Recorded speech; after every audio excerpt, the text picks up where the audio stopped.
When a wave of popular protesters swept Ethiopia and ushered a new political dispensation in April 2018, one of the key pillars of the reformist agenda of my new administration was upholding the rule of law. However, a key challenge we faced in this regard from the early days was the organized and highly networked obstruction of justice that was being orchestrated by those who played a leading role in the systemic abuse of human rights and massive corruption, intent on perpetuating a culture of impunity and restoring the undue privilege they enjoyed in the past. The TPLF old guards have continuously mounted both covert and overt attempts to undermine the people of Ethiopia and our new administration. Behind conflicts that have resulted in the suffering and the deaths of many Ethiopians in the past 2 years, close observers of Ethiopian politics could clearly see the influence of the TPLF clique. They sponsored, trained, and equipped any force that was willing to engage in violent and illegal acts to derail the transition. Their objective was clear: to make the country ungovernable by instigating clashes along ethnic and religious lines, to sow division and discord so that the democratic transition will lose its momentum. In efforts to bring to justice these conflict entrepreneurs, arrest warrants by federal courts were ignored in an open contempt for the rule of law. Fugitives from the law assumed official party and state government positions within the Tigray region, and serial obstruction of justice became the hallmark of the TPLF. For more than 2 years, the federal government opted for maximum restraint, even though it was being criticized by citizens, including by the federal parliament, for not taking more measures to apprehend fugitives from law that were at large in the Tigray region.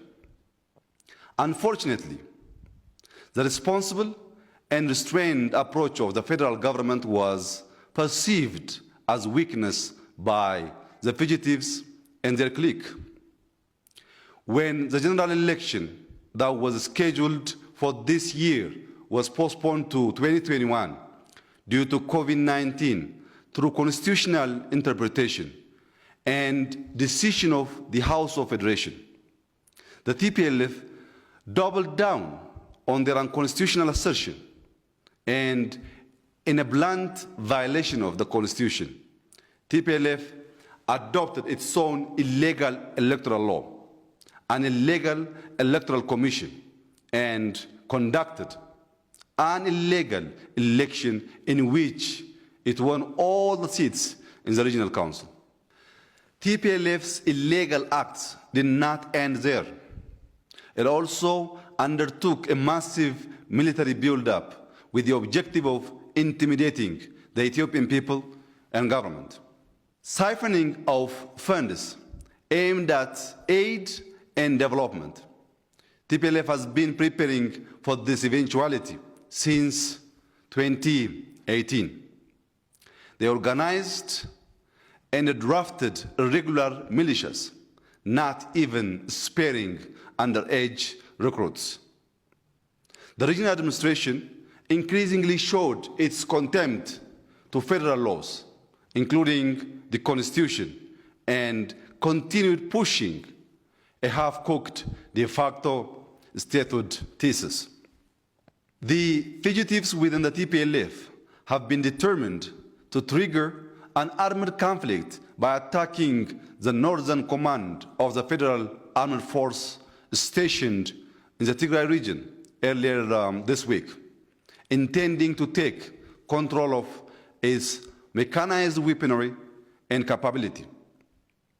Few days prior to this attack, the regional administration of Tigray publicly declared that they can dictate terms regarding personnel change and movements of the Northern Command, compromising the integrity of the National Defense Force.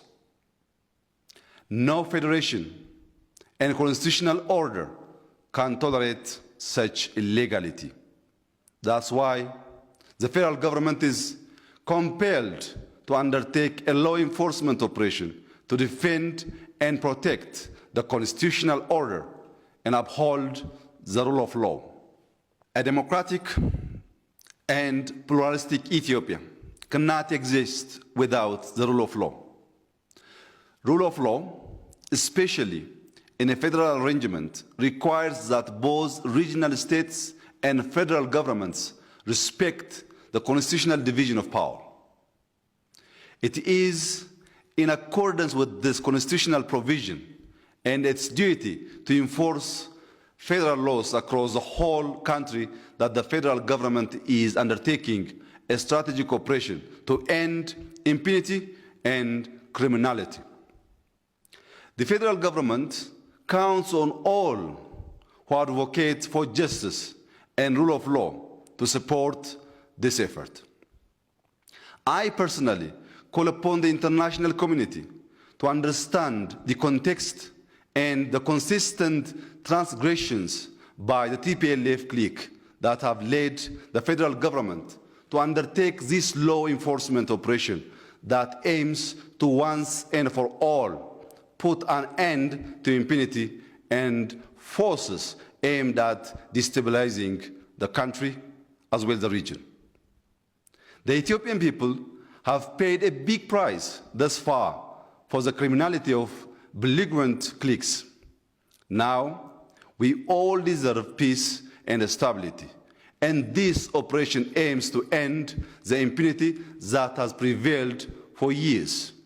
There should not be any mistake made in treating the federal government as equal with criminal groups. The Constitution mandates the federal government to uphold the rule of law, and to that task we remain committed.